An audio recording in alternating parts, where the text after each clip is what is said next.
자, 우리 오늘은 과학 기술 지문 같이 살펴보도록 하겠습니다. 이 지문은 그렇게 어렵다고 느껴지진 않았는데, 자, 한번 살펴볼게요. 식물은 공기 중 이산화탄소에서 얻는 탄소와 산소를 제외하면 나머지 대부분의 영양 원소를 토양에서 얻는다. 식물은 토양에서 영양소를 얻는다고 합니다. 대부분. 자, 토양은 식물의 뿌리와 미생물이 무기 영양소를 얻기 위해 치열하게 경쟁하는 복잡한 경쟁 생태계지만, 자, 이 토양에서는 식물 뿌리와 그리고 이 미생물이 영양소를 얻기 위해서 경쟁하는 생태계라고 합니다. 이들이 경쟁을 한대요. 영양소를 얻으려고. 그렇지만 식물과 미생물이 상호 이익을 위해 공생하기도 한다. 이렇게 경쟁을 하는 관계인데, 근데 어떤 경우에는 서로의 이익을 위해 서로를 돕는 공생을 하기도 한답니다. 자, 뭐 어떻게 공생을 한다는 거지? 식물은 탄수화물과 같은 유기 양분을 미생물에게 공급하고, 미생물은 식물이 토양의 양분을 좀 더 효과적으로 활용할 수 있게 도와주는 것이다. 그러니까 얘네가 공생을 한다는 것이, 식물은 미생물에게 무엇을 준다? 양분을 주고, 양분을 공급해주고, 이 미생물은 식물이 양분을 더욱더 잘 활용할 수 있도록 도움을 준다고 합니다. 이런 식의 공생이 이루어지기도 한다네요. 오케이. 자, 그러면서 그 다음 문단 보겠습니다. 식물의 필수 원소 중에서 식물이 상대적으로 많은 양을 필요로 하는 9종류를 다량 영양소라고 한다. 다량으로 필요한 영양소여서 다량 영양소인가 봐. 근데 이 중 하나인 질소는 식물의 단백질, 핵산, 엽록소 등 구성 성분으로 쓰이기 때문에 식물의 생장에 큰 영향을 미친다. 이 질소라는 영양소, 이 질소가 굉장히 중요하구나. 식물의 성장, 생장에 큰 영향을 주는 것이구나. 오케이. 대기의 78%가 질소로 구성되어 있지만, 근데 질소 분자는 2개의 질소 원자가 매우 안정된 3중 결합으로 결합되어 있기 때문에 대부분의 생물체는 질소 기체를 직접 이용할 수 없다라고 되어 있습니다. 그러니까 2개의 질소 원자가 안정된 3중 결합? 질소 분자. 얘가 질소 분자면 2중도 아니고 3중으로 이렇게 결합이 되어 있는 것 같아, 대충. 그래서 대부분의 생물체는 질소 기체를 직접 이용할 수 없다고 합니다. 우리가 여기서 얻을 수 있는 정보는 뭘까? 결합이 안정된 결합인 경우 그것을 직접 이용할 수가 없구나 라는 걸 알 수 있죠. 왜일까? 이어서 한번 보겠습니다. 식물이 이용할 수 있는 형태의 질소를 얻으려면 그러니까 이용하고 싶은데 어떻게 해야 이용할 수 있는 형태인데? 공기 중에 존재하는 질소 분자를 반응성이 높은 다른 질소 화합물인 암모니아나 질산염으로 변환하는 과정인 질소 고정이 필요하다. 그러니까 식물이 질소를 이용할 수 있는 형태로서, 이용할 수 있는 형태로서 질소를 얻기 위해서는 질소 분자의 반응성이 높아야 한다라는 것을 우리가 알 수 있죠. 자, 그러면 지금 얘 같은 경우 이 질소는 굉장히 3중 결합으로 안정되어 있다고 합니다. 그러면 얘는 반응성이 높은 걸까? 낮은 걸까?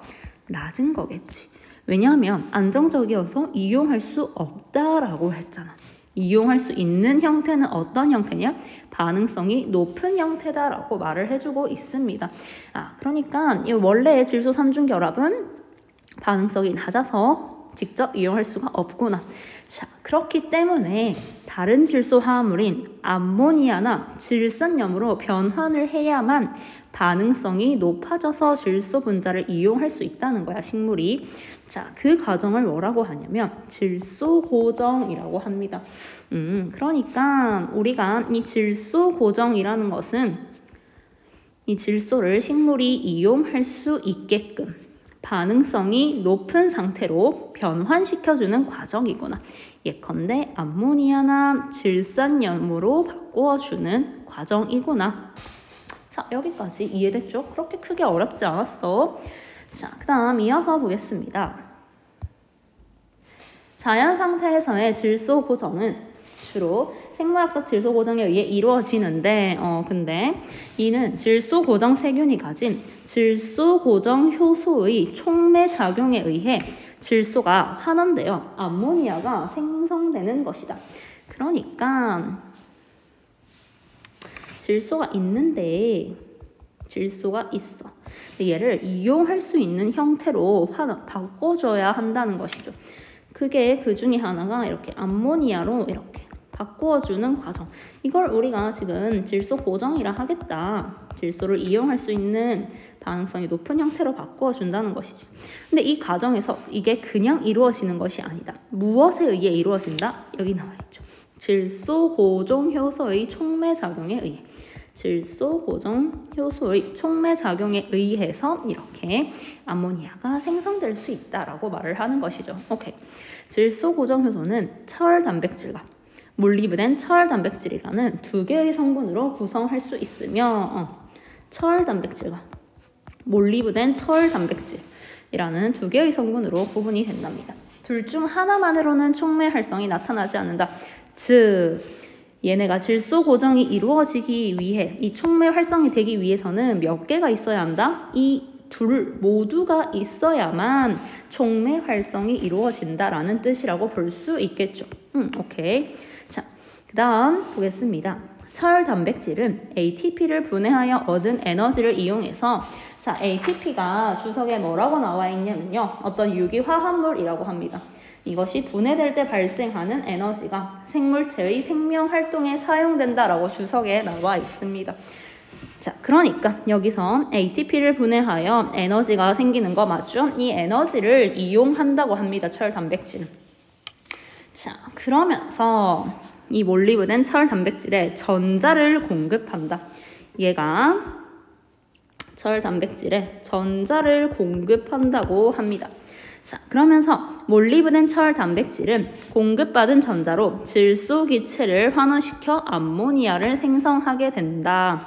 자, 그러고 나서 이 몰리브덴 철 단백질이 어떻게 한다? 공급받은 전자를 통해서 이걸 통해서 질소 기체를 환원해 암모니아를 이렇게 형성할 수 있게 된다. 그래서 이 질소 고정 과정에는 철 단백질과 몰리브덴 철 단백질 둘 모두가 필요하구나 라는 걸 알 수 있죠.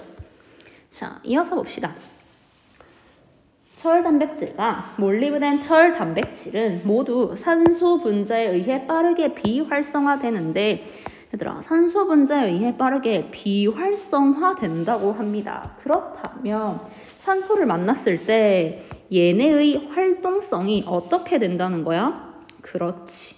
이 산소를 만나게 되면 얘네의 활동성이 떨어진다라고 알 수 있겠죠. 비활성화된다고 하잖아. 활동성이 떨어지면 질소 고정이 잘 안 일어날 텐데 그러면 그럼 어떻게 되는 거지? 보자.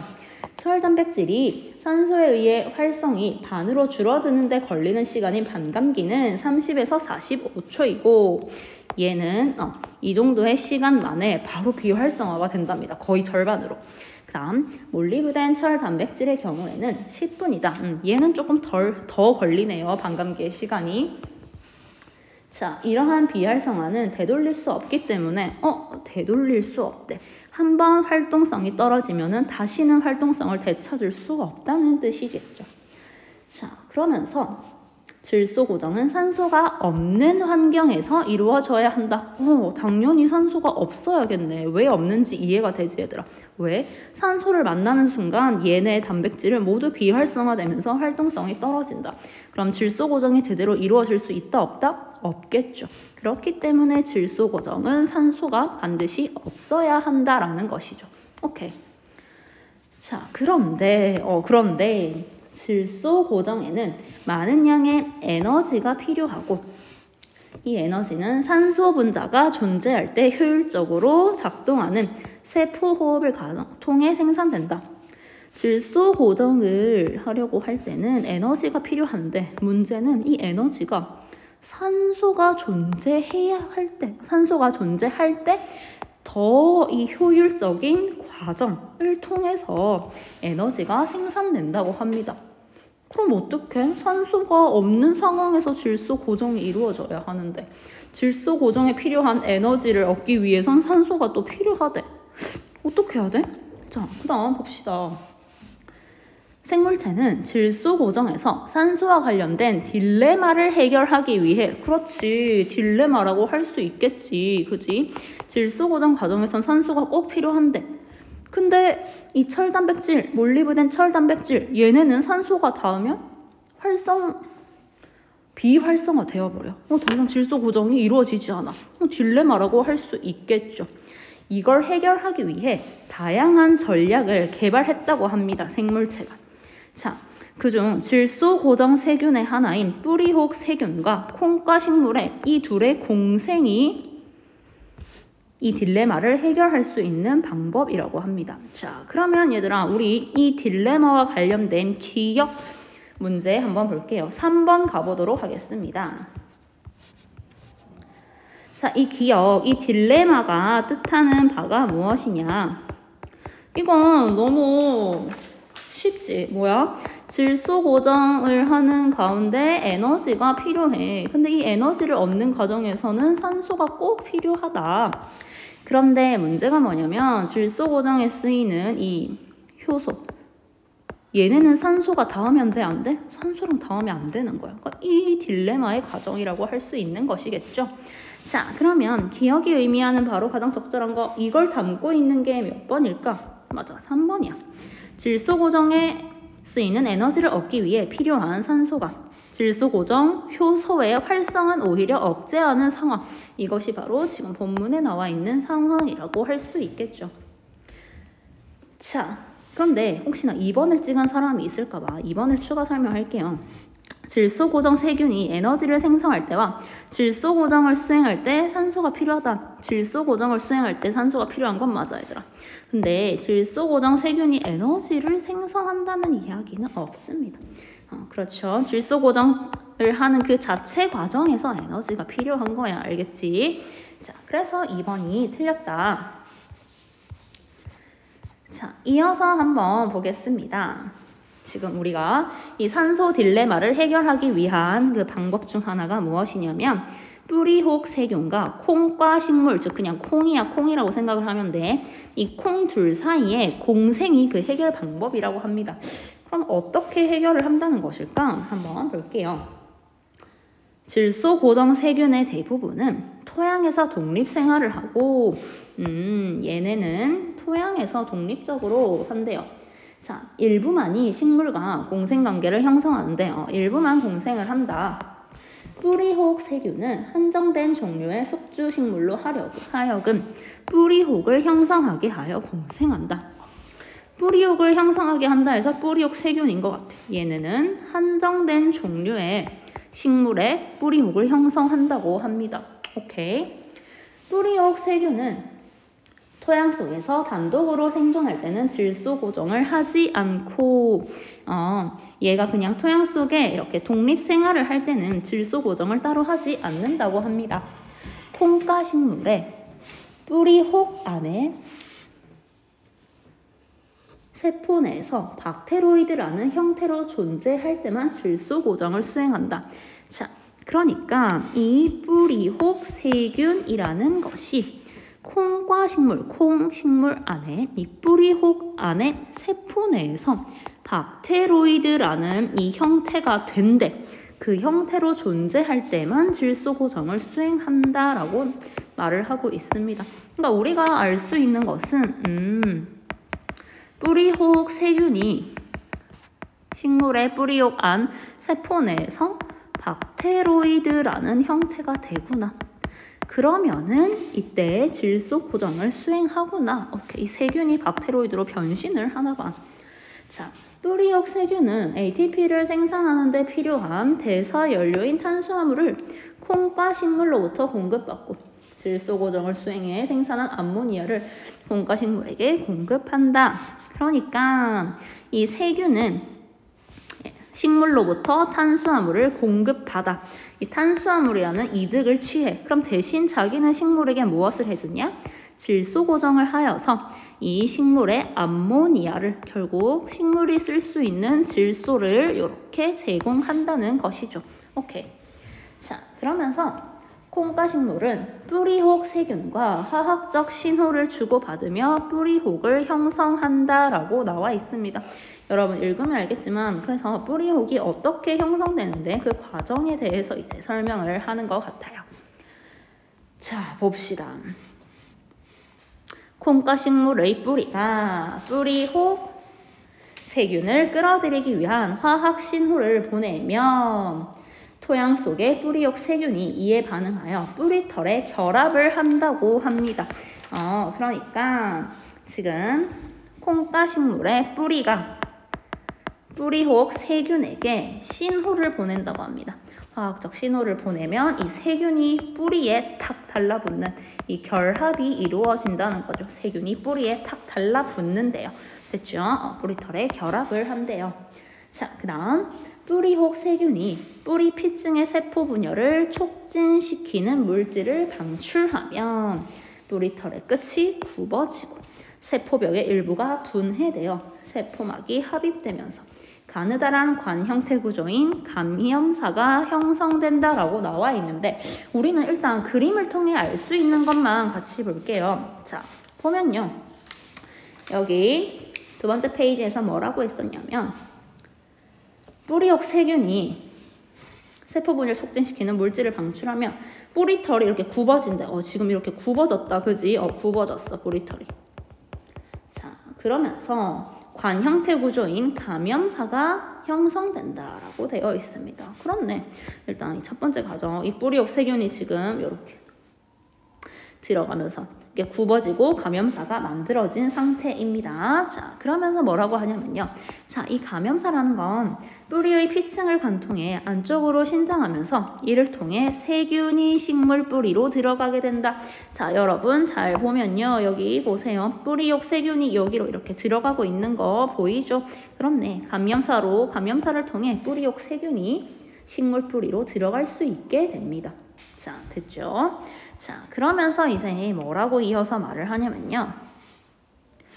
감염사에 있던 세균은 피층 세포의 세포질 속으로 들어가 질소 고정을 수행하는 박테로이드로 발달하고 그러니까 감염사 안에 있던 뿌리혹 세균이 질소 고정을 수행하는 박테로이드의 형태로 발달한다는 뜻이구나. 아까 나왔었어. 그지? 이 세균이 박테로이드로 변신한다고. 오케이. 발달하고. 그 다음 세균에 감염된 피층과 내초의 성장이 계속되어 하나로 합쳐져 뿌리혹을 형성한다라고 말을 하고 있는데 그림을 봐야겠죠. 자, 봅시다. 여기 이 뿌리혹 세균이 이렇게 쭈루루루루룩 들어가서 이제 이 박테로이드라는 형태로 변신을 하게 된다. 박테로이드로 발달을 하게 된다. 오케이. 자, 그리고 얘들아, 세균에 감염된 피층과 내초의 생장이 계속된다고 했는데 여기 이 내초, 여기 있잖아. 이 내초, 얘가 계속 성장을 한대요. 그리고 이 뿌리 피층의 분열 중인 이 세포, 얘도 계속 뭔가 성장을 하나 봐. 오케이. 근데 얘네가 하나로 합쳐져서 뿌리혹을 형성한다라고 말을 하는데 정말 그런가? 뿌리혹을 형성하나? 그러네 얘들아. 이게 하나로 합쳐졌어. 잘 봐봐. 요렇게. 아예 이렇게 하나로 합쳐졌습니다. 그러네. 합쳐졌네. 오케이. 여기까지 이해가죠? 자, 이제 그래서 뿌리혹이 형성이 됐습니다. 뿌리혹은 식물로부터 양분을 공급받고 그리고 질소 화합물을 식물 전체에 보내기 위해 왜 이 질소 화합물을 식물에 보내야 식물이 성장할 수 있거든요. 뿌리 중심의 관다발 기능으로 관다발 조직을 발달시킨다. 자, 관다발 조직? 여기 있네. 이렇게 관다발 조직을 발달시킨다라고 합니다. 뭐 하기 위해? 이 질소 화합물을 식물 전체에 보내기 위해서. 여기 보면 관다발 조직 요거밖에 안 됐잖아. 근데 이게 더 발전해서 엄청나게 길어졌다, 그지? 오케이, 발달이 됐네요. 식물에 확실히 에너지가 잘 갈 것 같아. 자, 그러면서 이제 뭐라고 하냐면요. 성숙한 뿌리 혹은 뿌리 직경보다 몇 배 두껍게 생장하는데 그림 보면 엄청나게 두꺼웠던 것 같아, 그지? 목질화된 바깥층은 기체의 출입을 제한하여 질소 고정에 필요한 환경을 조성한다. 자, 여러분 이 문장을 읽고 바로 이해했다면 본문 독해를 잘 한 거야. 이게 이해가 안 됐으면 본문 독해가 제대로 안 된 겁니다. 자, 기체의 출입을 제한해서 질소 고정에 필요한 환경을 조성한다 했는데 질소 고정에 필요한 환경과 기체 출입 제한의 연관성이 뭘까? 질소 고정에 필요한 환경이 어떤 환경이지? 맞아. 산소가 유입되지 않는 환경인 것이죠. 왜? 산소가 유입되면요. 이 촉매, 이 효소, 얘네의 활동성이 떨어져 버리기 때문에. 그래서 이 기체 출입을 제한해버린다는 겁니다. 산소가 유입될까 봐요. 요걸 잘 생각해냈으면 여러분 독해를 잘 한 겁니다. 자, 그 다음 볼게요. 콩가 식물의 뿌리혹에서 산소 공급은 그러면 어떻게 하는데? 어쨌든 산소는 필요하다 했잖아. 질소 고정에서. 그것은 주로 레그 헤모글로빈이라 불리는 산소결합 단백질에 의해서 산소가 조절된다. 레그 헤모글로빈은 숙주 식물에 의해 합성이 돼요. 식물에 의해 합성이 된대요. 식물에 의해 만들어지는데 그래서 박테로이드로 감염된 숙주 세포 안에 존재하며 박테로이드 세포 안에 존재한다고 합니다. 이 헤모글로빈이 호흡 중인 세균의 세포로 산소 수송을 도와주는 기능을 한다. 세포로 산소 수송을 도와주는 것이 이 헤모글로빈이라 합니다. 이로 인해 박테로이드의 산소 농도는 질소 고정에 필요한 ATP와 환원력을 제공하기 위한 호흡을 하기에 충분하면서도 이 에너지 차원에서 에너지 공급을 위해서는 산소가 필요한데 그 정도의 용량은 충분하다. 자, 그러면서 과량의 산소로 인해 질소 고정 효소가 비활성화 될 수 있다라고 아까 말했지? 근데 비활성화 되지 않는 수준을 유지할 수 있다고 합니다. 뭐가? 이 얘의 역할 덕분에요. 자, 됐죠? 여기까지. 그러면 우리 한번 문제 풀어보도록 하겠습니다.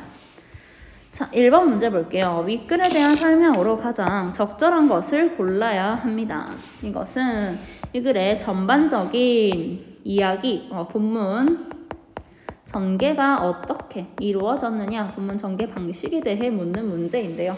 얘는 뭐야? 질소 고정이 뭐냐면 설명을 했고요. 실제로 얘 딜레마가 발생하는데 이 딜레마를 극복한 예를 보여주고 있었죠.